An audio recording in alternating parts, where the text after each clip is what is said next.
to answer questions 1 to 6. Our plane tickets arrived this morning. It reminded me how much there is to do before we go. Let's write everything down, shall we, so we don't forget anything? Yes. Last time we went away, we almost forgot to collect our currency from the bank. So let's start with that. Good thinking. And wasn't there an appointment you said you'd got to cancel? Yes, the hairdresser. Thanks for reminding me. Can you write that down too? The shop will be closed now, but I'll do it first thing on Monday. OK. Then starting on Tuesday, we've got to take the tablets we got from the pharmacy. We really mustn't forget to do that. We're not protected against malaria till we've been taking them for at least 7 days. No, so that's really important. And what about shopping? There's still a few things we've got to buy the next time we're in town. We need some more sunblock, don't we? We've only got that factor 10 stuff. It won't be strong enough. I've already bought that. But what we do still need to get is sunglasses. The ones I've got aren't good enough, and I don't think yours are either. OK, I've noted that down. And I think I'm going to get another bag too, just a small one. We always seem to come back with more things than we take. Shall we get an extra lock for our suitcase as well, just in case the one we've got breaks? They don't seem to last long. Yes, they are a bit flimsy. OK, right. Oh yes, and we need an adapter for our electrical things, your hairdryer and my shaver. The plugs on them are bound to be the wrong type. We could get one at the airport. They always have them there. Well, I'd rather get it beforehand, so I'm writing it down. And then I think that's it, isn't it? I think so, as far as shopping's concerned. But we also need to order a taxi to take us to the airport. We should do that well in advance. My sister left it too late and she had to take the train with that huge suitcase of hers. I know, she really struggled with it. Before you hear the rest of the conversation, you have some time to look at questions 7 to 10.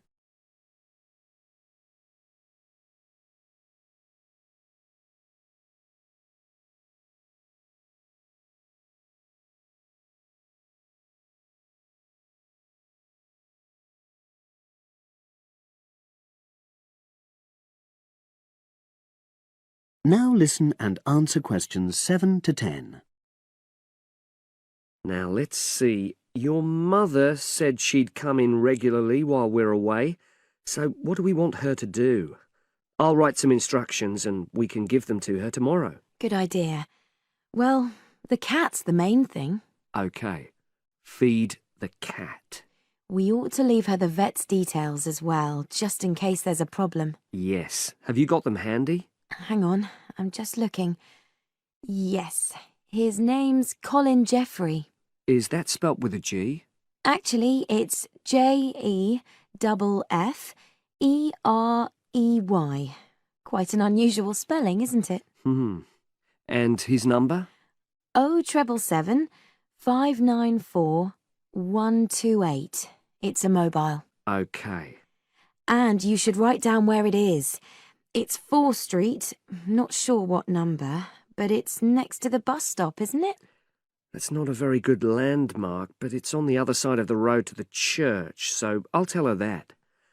Let's hope she won't need a vet anyway. Yes. Right, apart from that, there are the plants to water. Ask her to make sure they don't dry out. Oh, yes, and I've already mentioned the problem with the boiler, and your mum said she'd come round to meet the heating engineer and let him in. Yes, it's a lot for her to do, but we really need to get the problem sorted out. And the earliest date I could get an appointment was April the 30th. Isn't it the day after we go? Yes, we leave on the 29th, and she'll have to hang around till the job's finished. Oh, well, she won't mind, I'm sure. She likes helping people out. Yes, she does. OK. That's it then, I think. Unless you can think of anything else. Not at the moment. Leave the list there and I'll add to it.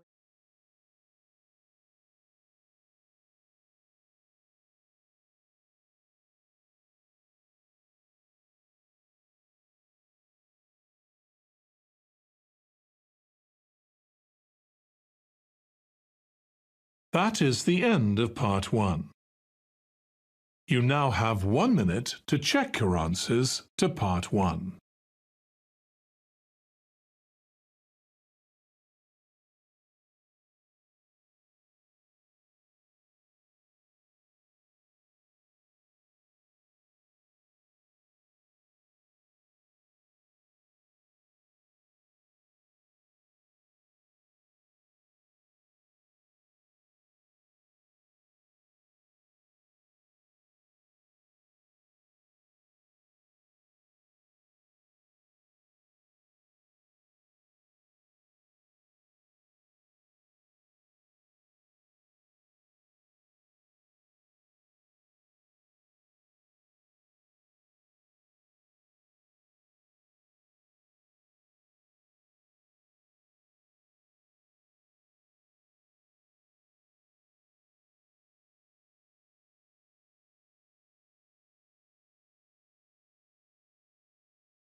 Part 2.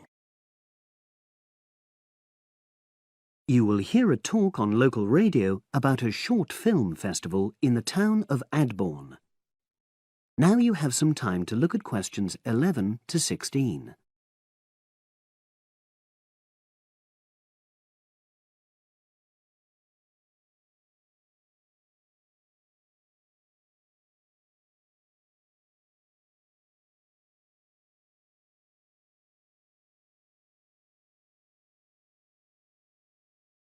Now listen and answer questions 11 to 16. Today we're pleased to have on the show Fatima Johnson, who is the organiser of the Adborne Film Festival. Welcome, Fatima. Hello. Can you tell us a bit about the background to the festival and what it brings to the town? Well, the festival was started in 1996 by the then Mayor of Adborne, Joanne Smith.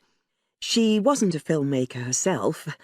She'd actually been a very energetic tourism development officer for many years.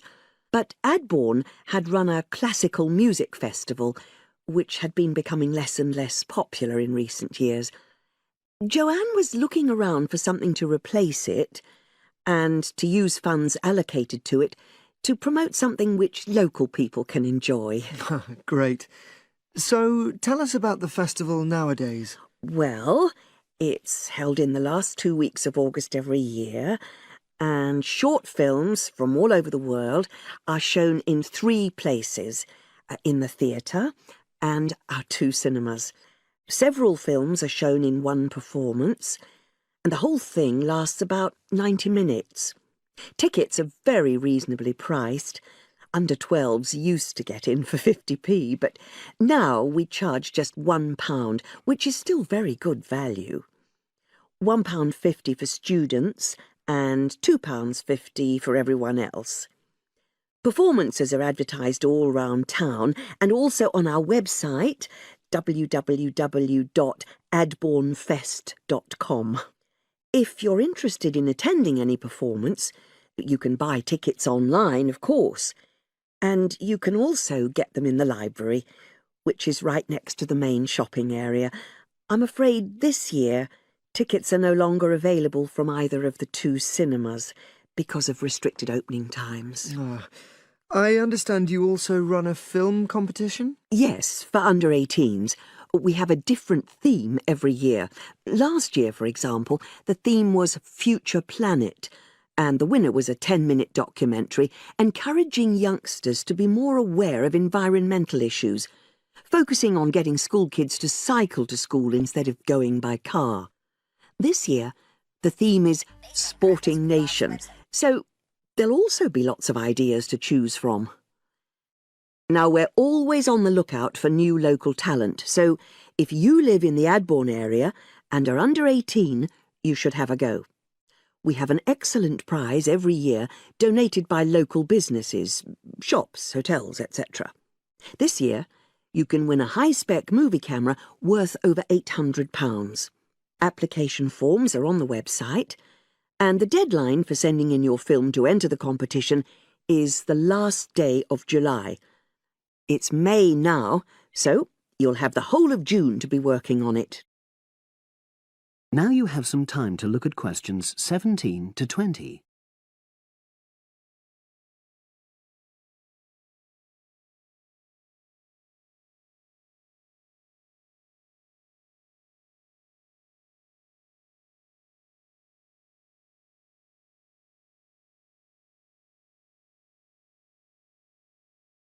Now listen and answer questions 17 to 20. And what are the judges looking for? Well, although we choose very topical issues like the environment, we're not looking for propaganda, trying to get people to do something. Instead, we're looking for a new angle, a fresh way of looking at a theme. And of course, because it's a short film festival, it's not really about a fully worked story with well-rounded characters. It's more about good photography, conveying things visually.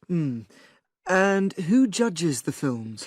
A panel of 3 people who know a lot about film. We've used the same judges for many years, and we're very happy with their expertise. One thing we probably will change next year, though, is we want to add another class and another prize for older filmmakers.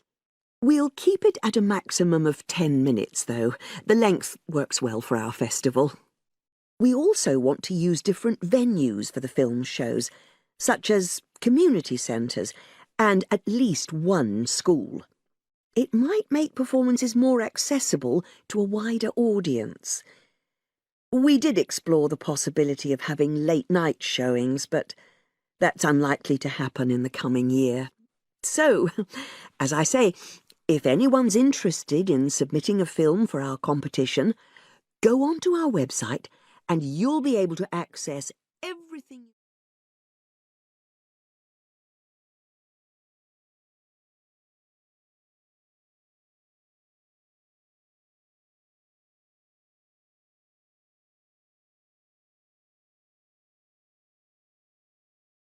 That is the end of part 2.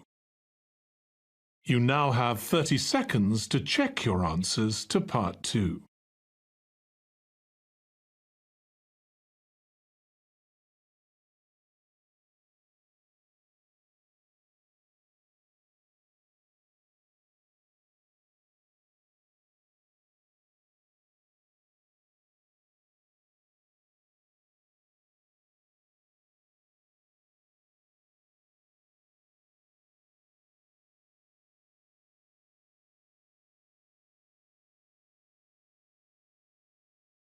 Part 3. You will hear 2 undergraduates doing a research methods course. A girl called Leela and a boy called Jake having a seminar with their tutor. Now you have some time to look at questions 21 to 24.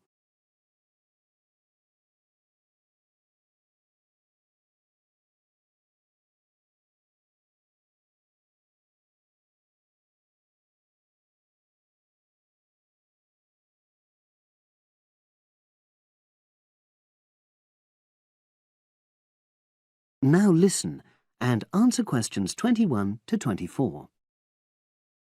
So the task I gave you both was to choose an article about a small-scale research project. Yes. You were then required to try to reproduce the research procedures in your own context, i.e. try it out for yourselves. Yeah, and that's what we've done. Great. So I'd like you to tell me a bit about the article and why you chose it. Well, the article's written by 2 university lecturers who had started using crosswords to help their students revise terminology for exams. And the crosswords were designed and set on computers.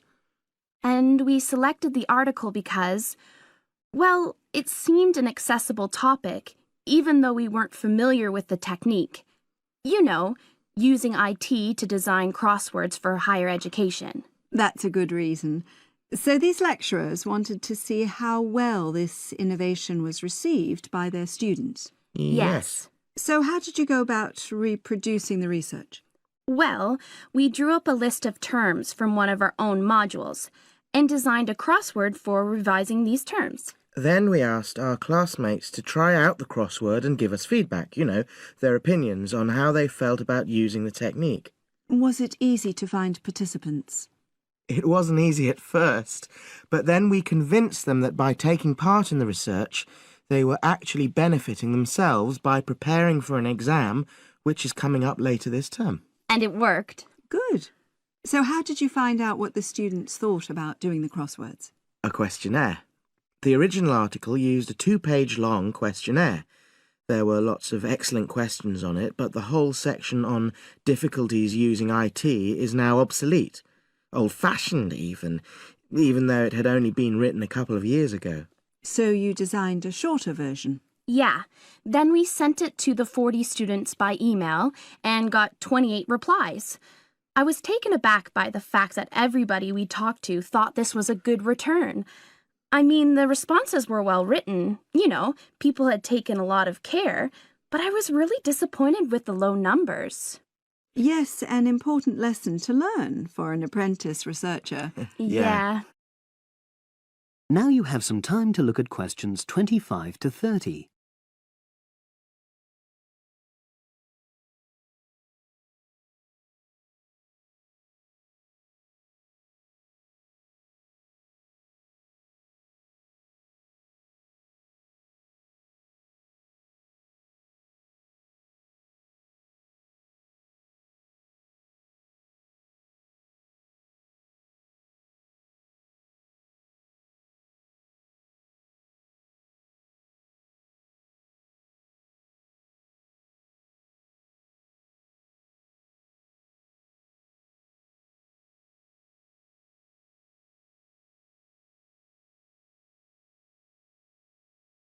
Now listen and answer questions 25 to 30.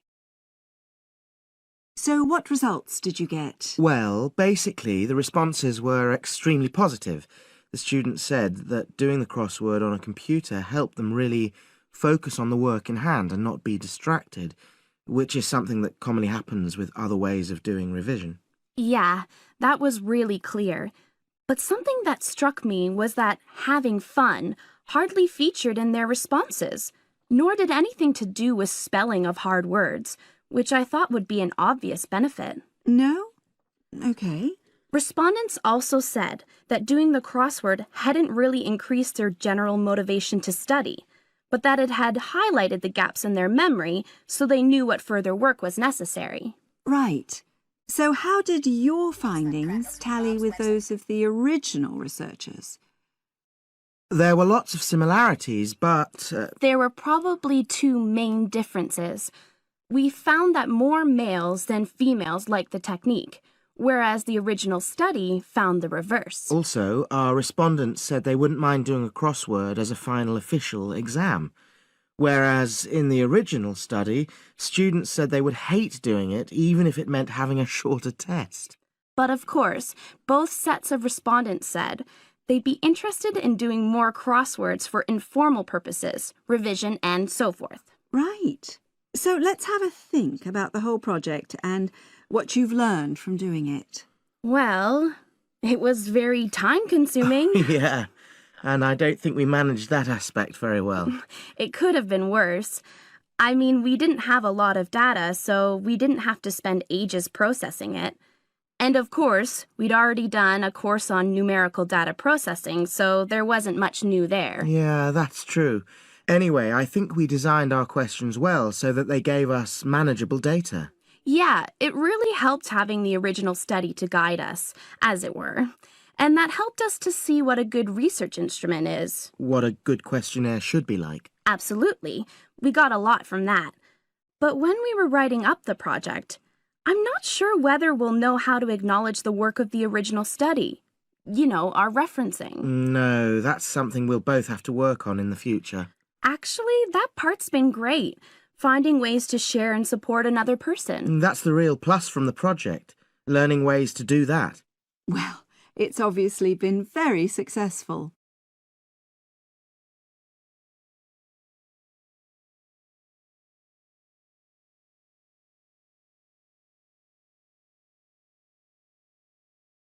That is the end of part 3. You now have 30 seconds to check your answers to part 3.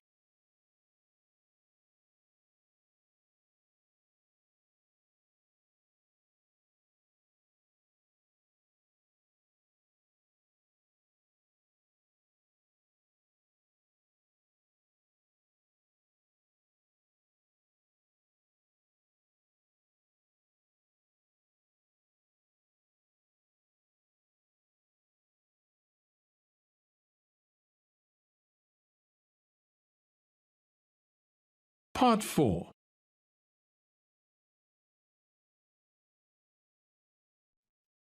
You will hear a postgraduate psychology student talking to other students about a job satisfaction study he has investigated.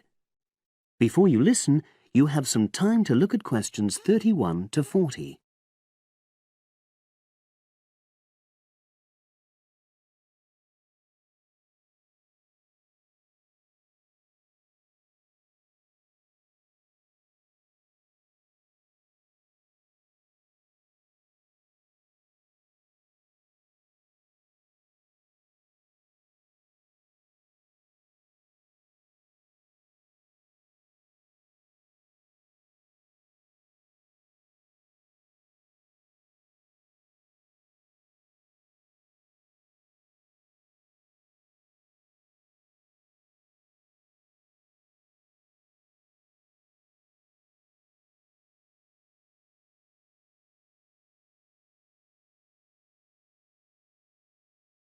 Now listen and answer questions 31 to 40. Good morning, everyone. For my presentation today, I'm going to report on an assignment that I did recently. My brief was to analyze the methods used in a small study about job satisfaction, and then to make recommendations for future studies of a similar kind. The study that I looked at had investigated the relationship between differences in gender and differences in working hours and levels of job satisfaction amongst workers. For this purpose, employees at a call center had been asked to complete a questionnaire about their work. I'll summarize the findings of that study briefly now. First of all, female full-time workers reported slightly higher levels of job satisfaction than male full-time workers. Secondly, female part-time workers reported slightly higher levels of satisfaction than female full-time ones did. On the other hand, male part-time workers experienced slightly less job satisfaction than male full-time workers. But although these results seemed interesting and capable of being explained, perhaps the most important thing to mention here is that in statistical terms, they were inconclusive. Personally, I was surprised that the findings hadn't been more definite, because I would have expected to find that men and women, as well as full and part-time workers, would experience different levels of satisfaction. So I then looked more carefully at the methodology employed by the researchers to see where there may have been problems. This is what I found. First of all, the size of the sample was probably too small. The overall total of workers who took part in the survey was 223, which sounds quite a lot, but they had to be divided up into subgroups. Also, the numbers in the different subgroups were unequal. For example, there were 154 workers in the full-time group, but only 69 in the part-time group. And amongst this part-time group, only 10 were male, compared to 59 who were female. Secondly, although quite a large number of people had been asked to take part in the survey, the response was disappointingly low. A lot of them just ignored the invitation. And workers who did respond may have differed in important respects from those who didn't. Thirdly, as the questionnaires had been posted to the call center for distribution, the researchers had had very limited control over the conditions in which participants completed them. For instance, their responses to questions may have been influenced by the views of their colleagues. All these problems may have biased the results. In the last part of my assignment, I made recommendations for a similar study, attempting to remove the problems that I've just mentioned. Firstly, a much larger sample should be targeted, and care should be taken to ensure that equal numbers of both genders and both full and part-time workers are surveyed. Secondly, The researchers should ensure that they are present to administer the questionnaires to the workers themselves. And should they require the workers to complete the questionnaire under supervised conditions so that the possibility of influence from other colleagues is eliminated. Finally, as workers may be unwilling to provide details of their job satisfaction when they are on work premises, it's important that the researchers reassure them that their responses will remain confidential, and also that they have the right to withdraw from the study at any time if they want to. By taking measures like these, the reliability of the responses to the questionnaires is likely to be increased, and any comparisons that are made are likely to be more valid. So, that was a summary of my assignment. Does anyone have any questions?